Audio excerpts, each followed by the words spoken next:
Diz assim: e chegando Jesus às partes de Cesareia de Filipe, interrogou os seus discípulos, dizendo: quem dizem os homens ser o Filho do Homem?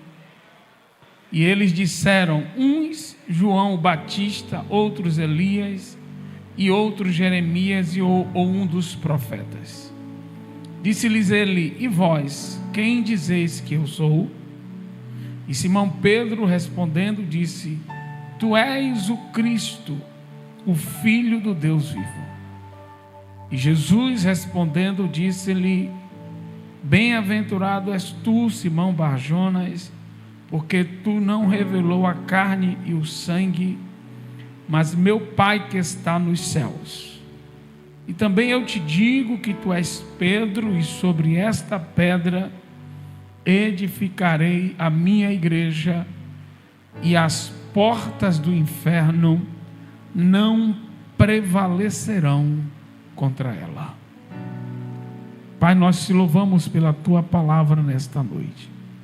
Abre nesta noite o nosso entendimento, para que possamos compreender a tua palavra, recebendo dela a revelação, poder e graça, no nome de Jesus, amém, e graças a Deus. Toma assento, aleluia. Pedir para baixar um pouco o retorno, está alto. Glória a Jesus. Põe a foto aí. Eu pedi para colocar uma foto, para a gente poder entender o texto melhor. Agora, tem que desligar. Tem como desligar a luz aqui? Tem, né? Só deixar aqui ligada? Não, tem que desligar ali, né? Só para os irmãos verem a foto direitinho como é.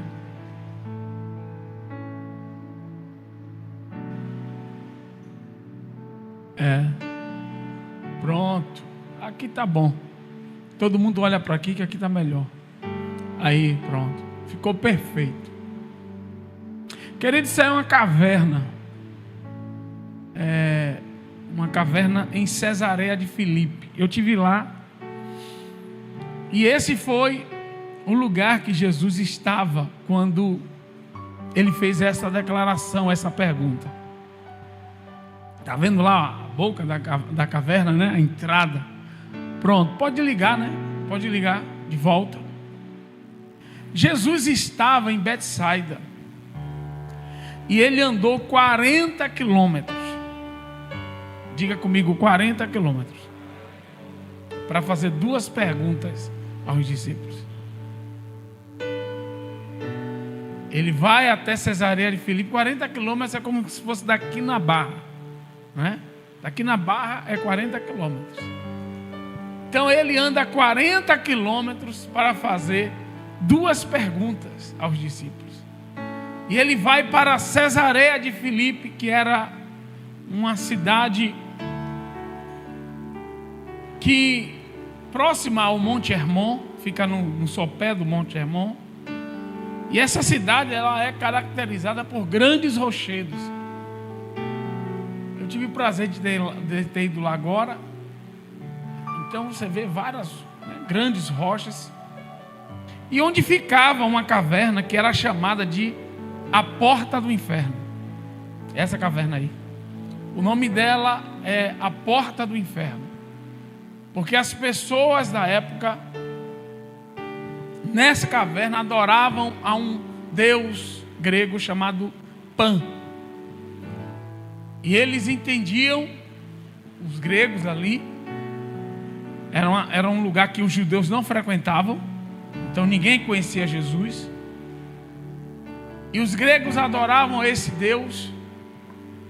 E eles entendiam que ali, eles diziam que ali era a porta de entrada para o submundo, a porta do inferno. E esse Deus Pan, esse falso Deus Pan, era um Deus grego da natureza, do mundo selvagem. E ele tinha como fama assustar as pessoas que iam para as florestas. É daí onde se origina a palavra pânico. A palavra pânico vem desse Deus, Pan. Ele assustava as pessoas, na mitologia grega, é claro. Ele assustava as pessoas que adentravam as florestas, aos lugares selvagens, né, da natureza, selvagens. Ele tinha o prazer de assustar as pessoas. E daí se origina esse nome, pânico, né? Então Jesus sai de Betsaida, lá na região da Galileia, do Mar da Galileia, e anda 40 quilômetros, um dia de viagem, para chegar próximo a este local, para perguntar aos discípulos duas coisas. Duas perguntas Jesus fez aos discípulos: quem dizem os homens ser o Filho do Homem? Jesus queria saber qual era a visão que as pessoas estavam tendo dele.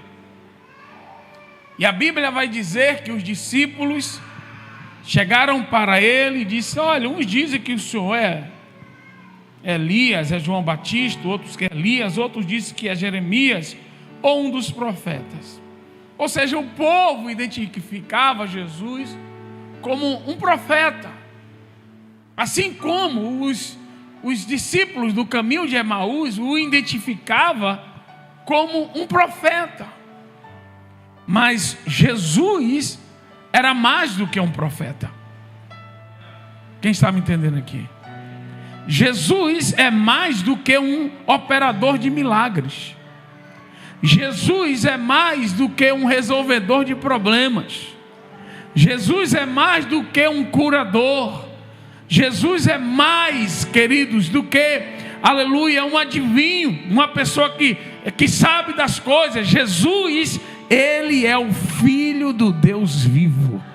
Ele é o Cristo, o ungido, o Messias que havia de vir. Então Jesus, ele anda um dia de viagem até esse local, que não era frequentado por judeus, para fazer duas perguntas. E a primeira era: quem diz os homens ser o Filho do Homem? E por que Jesus leva esses discípulos até aí? É interessante que quando você está num lugar desses, você começa a entender a profundidade da mensagem de Cristo. E como as palavras dele tinham uma profundidade assim tremenda, porque ele usa a geografia dos lugares, ele usa os lugares específicos para liberar palavras específicas, para que a revelação que adentrasse aos discípulos que ouviam suas palavras fosse algo profundo, algo que impregnasse em suas vidas, algo que não deixasse nenhuma dúvida dentro dos seus corações. Então ele leva os discípulos para este lugar chamado Porta do Inferno, e ele vai fazer duas perguntas. A primeira: quem é que os homens dizem que eu sou? O que é que eles acham de mim? E os discípulos dizem: rapaz, João Batista, Elias, Jeremias, um dos profetas. Mas aí Jesus diz assim: e vocês? Quem vocês dizem que eu sou? E é nessa hora que Deus vem sobre a vida de Pedro e traz a revelação plena sobre quem era Jesus. E Pedro diz: tu és o Cristo, o Filho do Deus vivo. Aleluia. Meu querido, quem é Jesus para você? Parece uma pergunta assim: pastor, quem é Jesus para mim? Sim, quem é Jesus para você? Para o povo ele era apenas um profeta. Alguns o consideram como um solucionador de problemas. Tem pessoas que só buscam a Cristo para que Jesus resolva os seus problemas, abençoe seus projetos, abençoe a sua família. É um abençoador. Mas nós precisamos entender aqui que Jesus está além de tudo isso. Preste atenção, porque é muito sério essa definição, esse conceito que vocês têm de Jesus. E quando Pedro entrega a revelação, Jesus disse assim: olha, não foi carne e sangue que te revelou, mas meu Pai que está nos céus.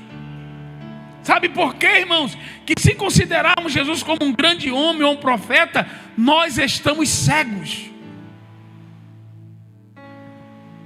Se você até hoje acha que Jesus é para você aquele que te abençoa, aquele que te protege, aquele que te guarda, aquele que te guia, você está cego.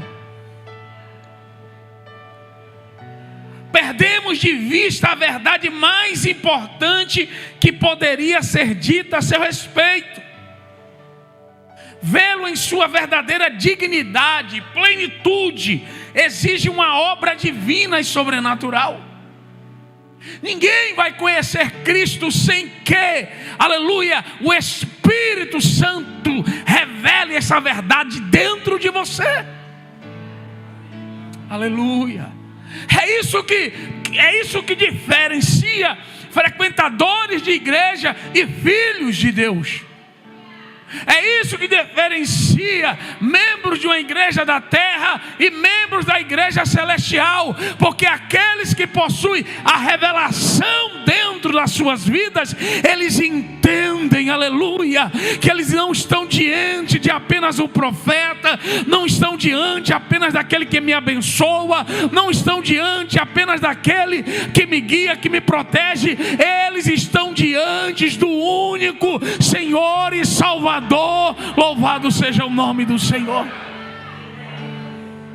Aleluia. Meu Deus, todos nós precisamos desta obra. Isso é muito sério.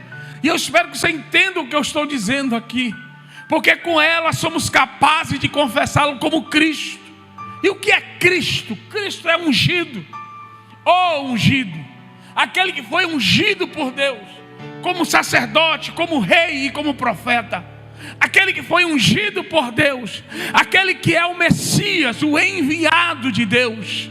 Não é qualquer pessoa, é o próprio Deus encarnado que veio a esta terra para morrer por mim e por você.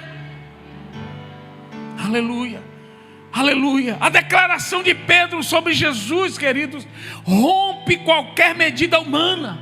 Pode ser por ser totalmente de origem divina. Jesus era de fato o Messias profetizado pelo Antigo Testamento. Jesus era o Messias que os profetas falaram desde Abraão, desde, aleluia, quando Deus falou para, aleluia, Eva, que a semente da mulher iria esmagar a cabeça da serpente. Ele é a semente da mulher. Ele é o profeta que Moisés falou que Deus iria levantar um profeta semelhante a ele. Ele é a raiz de Jessé. Ele é o leão da tribo de Judá. Ele é o desejado das nações.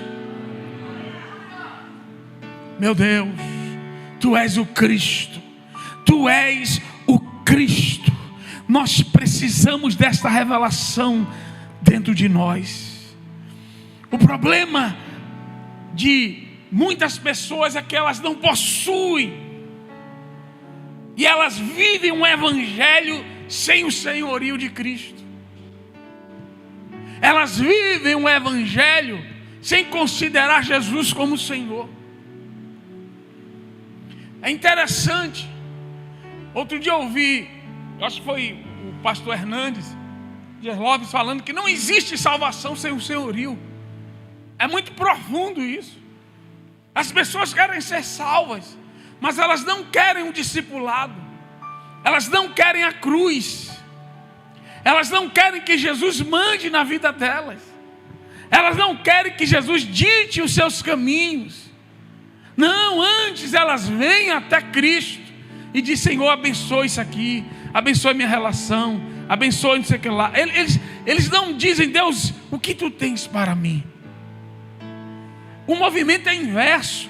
Eles vêm até Jesus para Jesus abençoar, mas eles não vão em busca de Cristo para que Cristo determine o que Ele tem para eles, para que Cristo revele, aleluia, quais são os caminhos que Ele tem que trilhar. Quem está me entendendo aqui? Então a declaração de Pedro, ela é definitiva. A declaração de Pedro, ela é profunda, porque Pedro está dizendo: o Senhor não é um profeta. Por quê? Porque rejeitaram os profetas, porque não ouviram os profetas. Mas Jesus, as pessoas podem até rejeitá-lo neste plano terrestre, mas a Bíblia diz que toda língua confessará. A Bíblia diz que todo joelho se dobrará e toda língua confessará que Ele é o Senhor. Não tem como rejeitá-lo.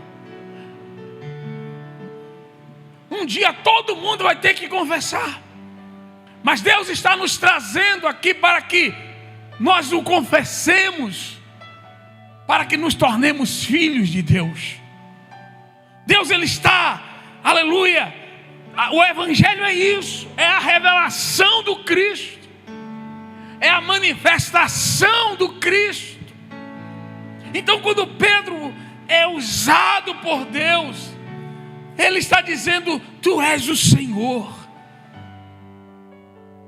Tu és o Senhor, Tu és o Messias. Os reinos do mundo, todas as nações estarão subjugadas ao Teu poder.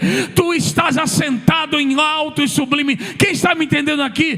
Ele está declarando que Ele é, e Ele está acima de toda e qualquer autoridade.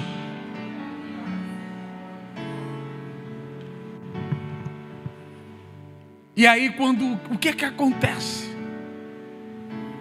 Quando nós não entendemos, quando nós não o consideramos como Senhor. No desenrolar do discurso de Jesus, Ele diz assim: Simão, você é um bem-aventurado, não foi carne nem sangue que tu revelou, mas o meu Pai que está nos céus. Olhe para o irmão e diga assim: você precisa dessa revelação. Diga para ele. É muito diferente a gente orar a Deus para resolver nossos problemas e a gente orar a Deus para que Ele mostre os seus caminhos, para que Ele revele a sua vontade para nossas vidas. Se você até hoje está na primeira parte, pede a Deus para abençoar, e você não é aquele que pede: Senhor, eu preciso saber conhecer a Tua vontade. Cristo não é Senhor da sua vida. Não, Ele é o profeta, Ele é o abençoador. E isso tem implicações sérias para a vida das pessoas. Como assim? O texto vai mostrar isso.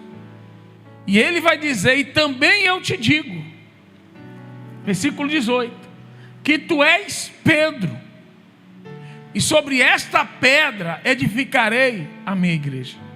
Mais uma vez Jesus está se conectando com a geografia do lugar. Mais uma vez Ele está olhando para as rochas, para os grandes rochedos de Cesareia de Filipe, como vocês viram aí na imagem. Ali em cima, tudo aquilo ali é uma rocha calcária enorme, no sopé do monte Hermon. E Ele está olhando para aquela geografia, e Ele chega para Pedro, Ele faz um jogo no grego Ele faz um jogo de palavras. E Ele diz assim: olha, tu és Petros, e sobre esta pedra eu edificarei a minha igreja. A palavra Petros é uma pedra, uma pedrinha. A palavra Petra é um rochedo, como nós vimos ali, um grande rochedo. Então o que é que Jesus está dizendo? Jesus está agora afirmando Pedro como uma rocha, como uma pedra inabalável, por causa da revelação que ele carrega. Ah, meu Deus do céu. Meu Deus.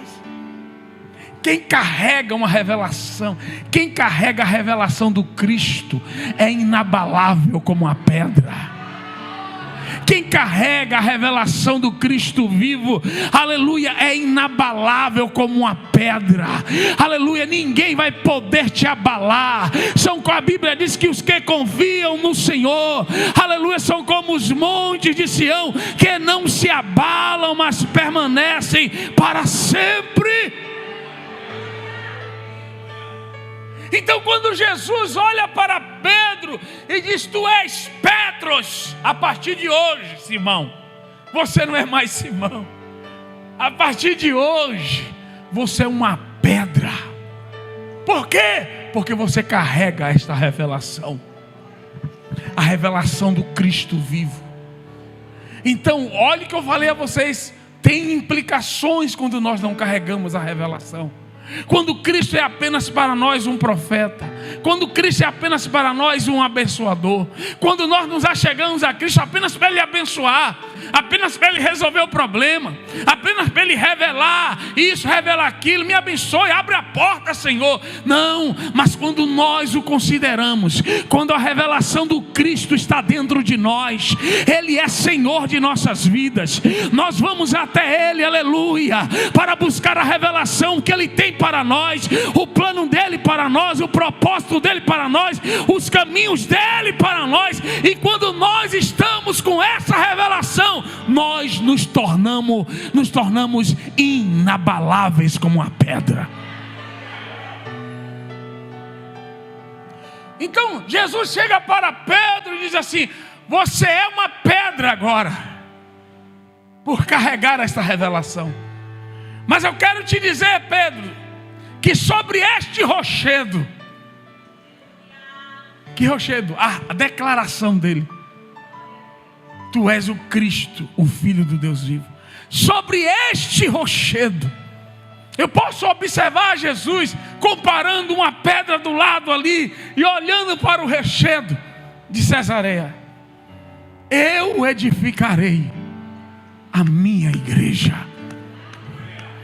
Não é do homem, é minha. Não é dos apóstolos, é minha.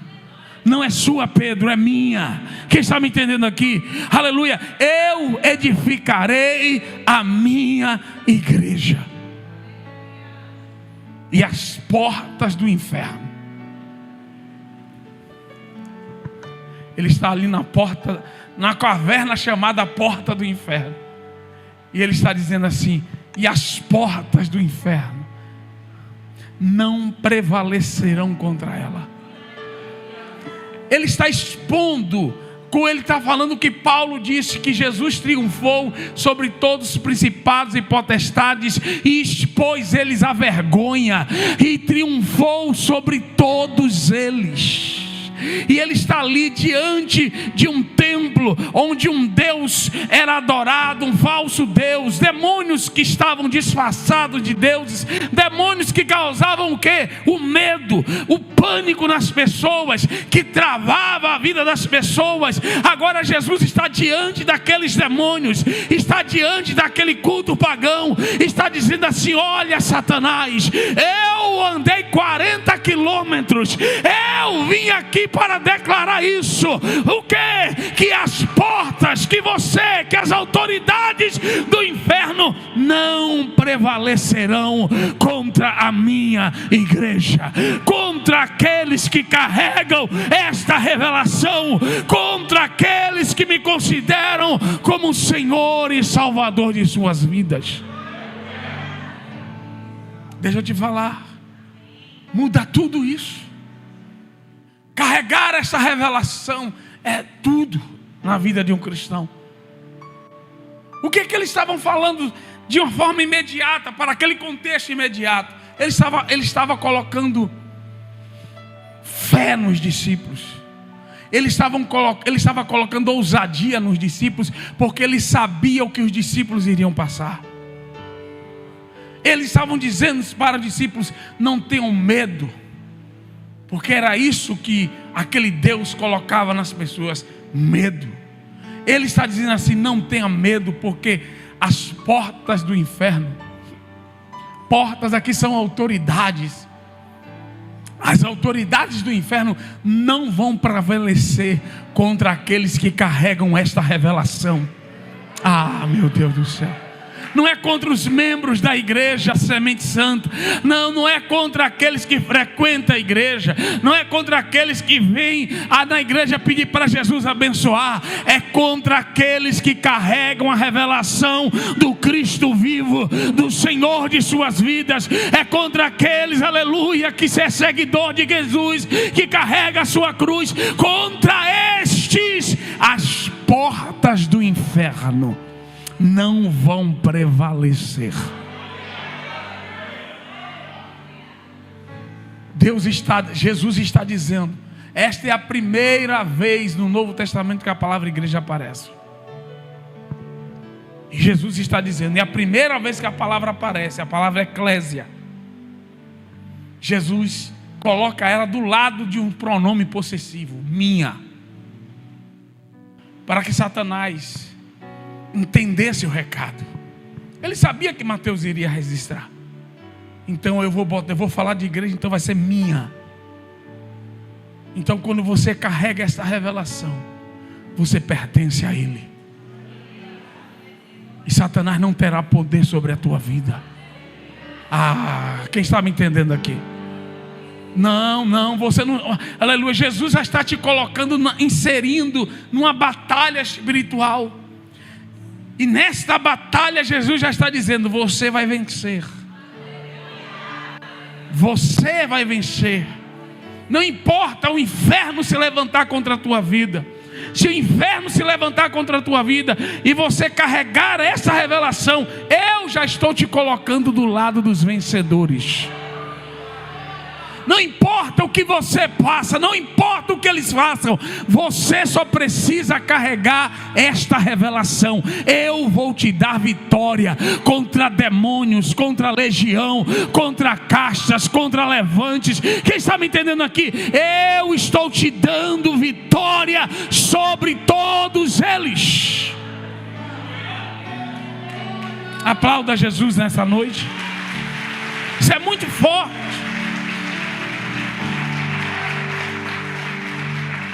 Colossenses 2,15, despojando os principados e potestades, os expôs publicamente e dele triunfou em si mesmo. Você sabe o que é expor? É mostrar que eles não são nada. Satanás às vezes vem sobre nós, mas você tem que se agarrar nesta promessa de Deus. É mais do que uma promessa, é uma verdade. Agarre-se nesta verdade. Eles não vão prevalecer contra a sua vida. Quem está me entendendo isso aqui? Isso aqui é muito forte. Isso muda a sua vida, isso te liberta, irmão. Eles não irão prevalecer contra você. Eles não têm poder para isso.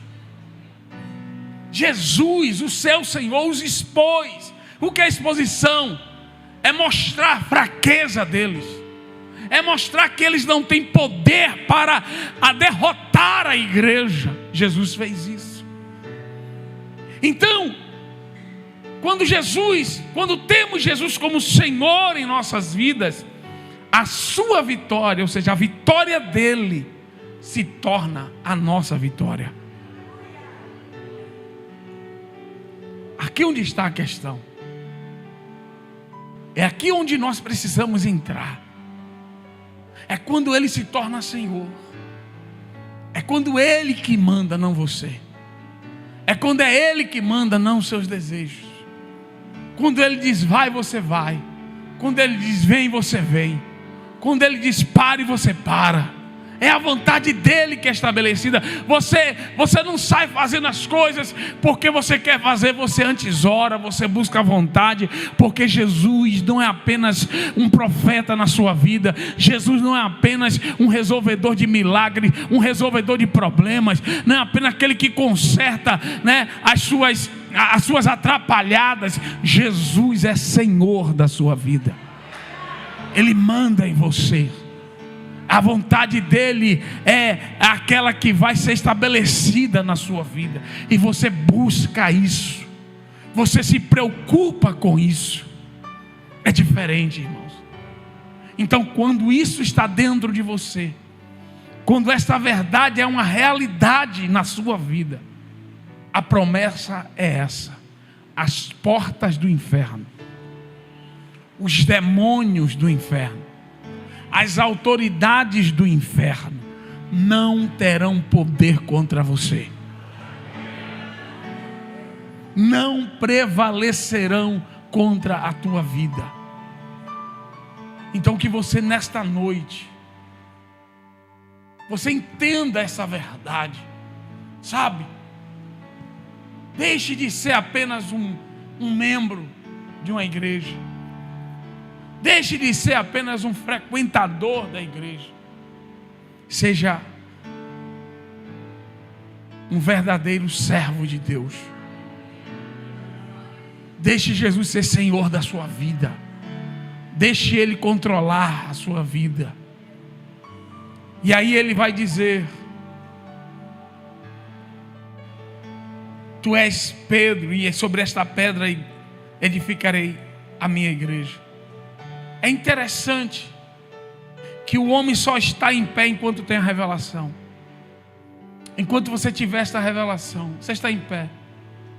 Às vezes você tem um chamado de Deus. Você vê aí pastores, pregadores, profetas. Enquanto a revelação está dentro dele, ele está em pé. Basta a revelação cair. Não importa o título que ele carregue, não é mais nada. Porque não perdeu a revelação. Deixou de ter a revelação. Então nós precisamos entender que esta revelação é o que nos mantém vivos. É o que nos mantém conectados. Tu és o Cristo, o ungido, o Messias, o Filho do Deus vivo. Eu não estou me relacionando com um profeta. Eu não estou me relacionando com um curador. Eu não estou me relacionando com um mestre que me ensina coisas boas. Eu não estou me relacionando com um operador de milagres. Eu não estou relacionando com um restaurador de família. Isso são títulos acessórios de Jesus. Ele é o Senhor e Salvador. Ele é Senhor. Ele é o Filho do Deus vivo. Aplauda ao Senhor nesta noite. Louvado seja Deus.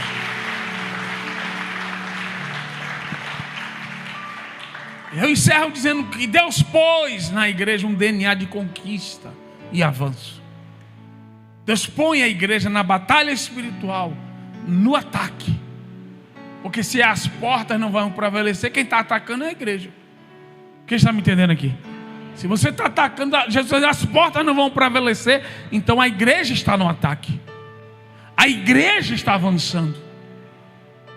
Então, meu irmão, a ordem de Deus para você é marche. Não recue. Não tenha medo das ameaças de Satanás. Não tenha medo das ameaças do inimigo contra a tua vida. Porque Deus já te colocou. Você é igreja, você é filho de Deus. Deus já te colocou no meio da batalha. E no meio da batalha, meu Deus, aleluia, você já está no lado da vitória. Você já está ganhando. Então ficar indiferente a isso é negar a nossa identidade. É como uma águia que não quer voar. Quem está me entendendo aqui? É negar a sua identidade. Não quer. Você recua, você está negando a sua identidade. Deus está dizendo assim: avança. Eu sou contigo. Eu já estabeleci, as portas não vão, aleluia, suportar a minha ação na tua vida. Eu estarei contigo, eu vou te capacitar, aleluia. Resista ao diabo e ele fugirá de vós. Diga comigo, fugirá. É porque está com medo. O pânico deu nele. Quem está me entendendo agora? Inverteu, agora o pânico está para o lado de lá. Quem entende isso aqui? Então preste atenção. Eu já vou para o encerramento. que hoje tem reunião, depois daqui ainda tem uma reunião ainda. Então observe bem aqui, é como uma pantera que não quer correr. A pantera, ela corre muito, né? A pantera negra é um dos animais mais velozes, né? Terrestres. Imagina uma pantera que não quer correr. Ela foi feita, Deus colocou a estrutura, a cartilagem da pantera negra, ela foi feita para correr. Imagina a pantera, não quero correr não, vou andar devagar aqui, Então, eu estou falando para você, crente. Todas as vezes que você vir uma resistência, uma oposição, Deus está dizendo: avance, persevere, porque esse é o seu DNA, e isso faz parte da sua natureza. Assim como a águia voa, assim como a pantera corre, o crente persevera. O crente, quem está me entendendo aqui? O crente persevera. O crente não desiste fácil. O crente avança, o crente ora, o crente se fortalece, o crente jejua. Oh, quem está me entendendo aqui? Ele vai para cima,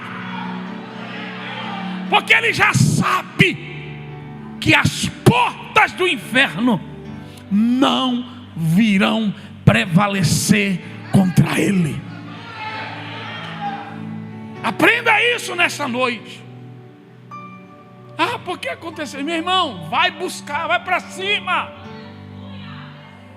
Isso está dentro de você. É uma coisa, quando você está cheio do Espírito Santo, isso é uma coisa inata. Não tem como você se livrar. É como a águia. A águia, ela não pode desaprender a voar.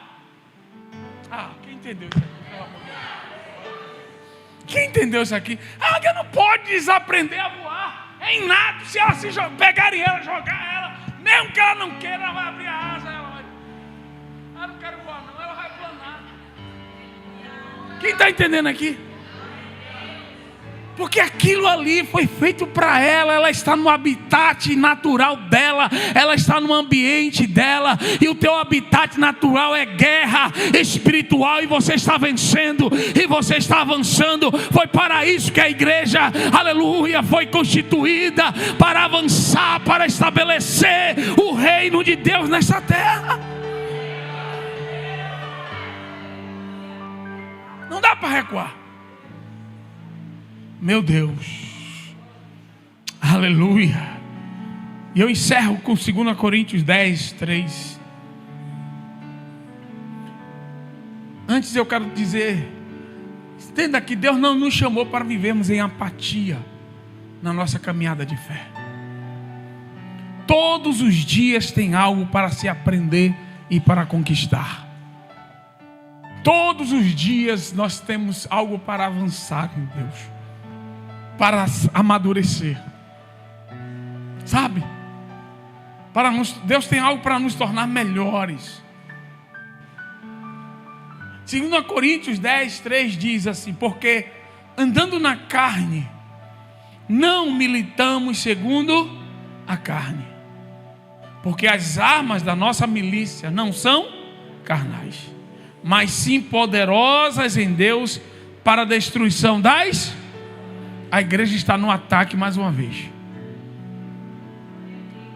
destruindo argumentos e toda a altivez e que se levanta contra o conhecimento de Deus, e levando cativo todo o entendimento à obediência de Cristo, e estando prontos para vingar toda a desobediência quando for cumprida a vossa obediência.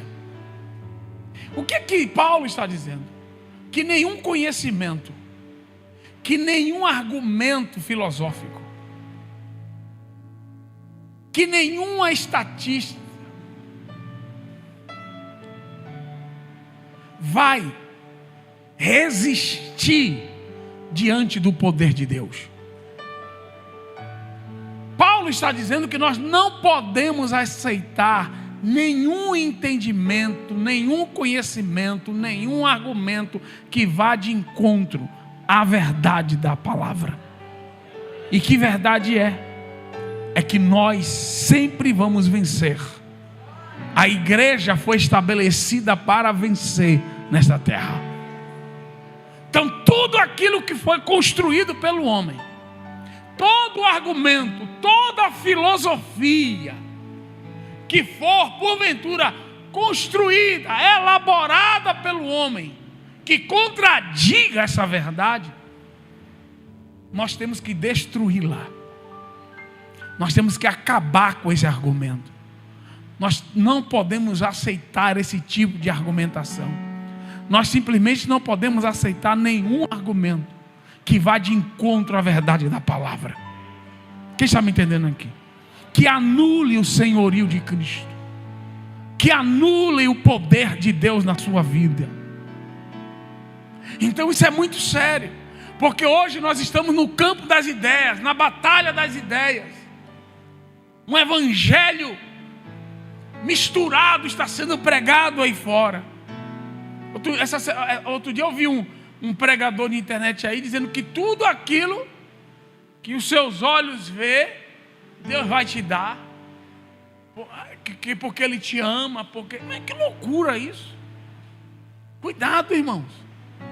Todo argumento, todo conhecimento que se levantar contra a verdade da palavra, Paulo está dizendo, destrua. Nós estamos aqui para combater isso. Nós estamos aqui para combater tudo aquilo que é falso. Nós não podemos balançar a cabeça, não, leia de novo, porque andando na carne não militamos segundo a carne. Paulo está dizendo assim, não combata as pessoas. O que é militar na carne? Não se levante contra a pessoa, se levante contra o argumento. Quem está me entendendo aqui? Se levante contra o argumento, se levante contra o conhecimento. Deixa ela lá. A pessoa, ela precisa ser alvo do amor de Deus. Quem me entende aqui? A gente tem que se levantar. Nossa luta não é contra a carne e sangue, mas Paulo está dizendo, vocês têm que entender que as nossas armas, as armas que nós usamos, elas são poderosas em Deus para a destruição das fortalezas. E que fortalezas são essas? São fortalezas argumentativas, fortalezas que são construídas dentro do campo da filosofia, do conhecimento, que querem negar a eficácia do Evangelho, que querem negar a eficácia da cruz, que querem, irmãos, tirar a eficácia da salvação em Cristo, o poder de Deus, que negam o poder de Deus. E Paulo está dizendo, Deus já nos deu poder para destruir tudo isso. Quem está me entendendo aqui? Não deixe que isso entre na sua mente, mas se agarre às promessas de Deus. E eu encerro dizendo, fique de pé, está na hora, né? Só estaremos plenos quando nós estivermos em batalhas de conquistas. Assuma a sua posição. A sua posição é uma posição de ataque. Esse negócio de crente que está, sabe, estático. Isso, água para, isso vai dar problema. Sempre dá. Deus quer que nós estejamos sempre avançando. Avançando em maturidade. Avançando na pregação da palavra. Avançando no evangelismo. Avançando, aleluia, influenciando a sua casa, a sua família. Deus não nos quer estáticos. Essa nunca foi a posição da igreja. E você vai observar. E a minha experiência diz isso. Todas as vezes que você vir, você vai ver o que eu vou falar aqui. Quando o crente resolve parar a vida, está tudo bem, ele resolve deixar de ser crente, vamos dizer assim. Ele baixa as armas. Ele para de orar, ele para de evangelizar. Ele para de influenciar o ambiente que ele está. Ele quer só viver a vidinha dele ali. Isso dá problema. Olhe para o irmão e diga assim, vai dar problema. quê? Porque o seu DNA não é esse. Deus não te colocou nesse tipo de ambiente. O tipo de ambiente que Deus te colocou é um ambiente de influência. Se você está ali, você influencia. Quem está me entendendo ali? Se você está ali, você avança. Se estão avançando, você também vai avançar. Se estão vencendo, você também vence. Você não precisa ser o primeiro, não estou falando disso. Mas você tem que estar lá. Quem está me entendendo aqui? Entre aqueles que estão avançando. Quem está me entendendo aqui? Porque isso faz parte do seu DNA. Isso faz parte de você. Como assim? Porque você faz parte da igreja. Então esse negócio de estar todo mundo avançando, está todo mundo crescendo, e você ali apático, tem alguma coisa errada. É uma pantera que não quer correr. É uma águia que não quer voar. Vai dar problema. Começa a ficar doente. Quem está me entendendo aqui? Começa a acontecer os problemas. Aí você fica, meu Deus, o que é que está acontecendo? O que é que está acontecendo? É que você está negando a sua identidade. É isso que está acontecendo. Então, meu irmão, afie a sua espada, regule as suas velas, porque você tem que estar pronto quando o vento soprar. Quem está me entendendo aqui? Deus te chamou aqui para dar uma sacudida mesmo. Que esse ano eu vou dar uma desacelerada. Desacelerada? Você está de brincadeira comigo? As almas morrendo aí, você vai desacelerar? Não, irmão. Influencie. Pregue. Aleluia. Quem está me entendendo aqui, combata. Você tem que se levantar. Você faz parte da igreja. A igreja que as portas do inferno não vão prevalecer. Eu quero orar por você nesta noite. Dê a mão à pessoa que está do seu lado. Dê a mão à pessoa que está do seu lado. Se tem alguém aqui que está com síndrome de pânico, Jesus vai te curar hoje. Que esse demônio, Jesus já expôs ele lá em Cesareia.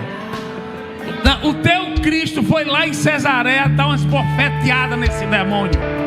Andou 40 quilômetros para dizer assim: você não é nada. Ele mandai a sé. Andou 40 quilômetros para dizer ao demônio do pânico: você não é nada. A minha igreja vai te vencer. A minha igreja vai combater e você não tem poder para resisti-la.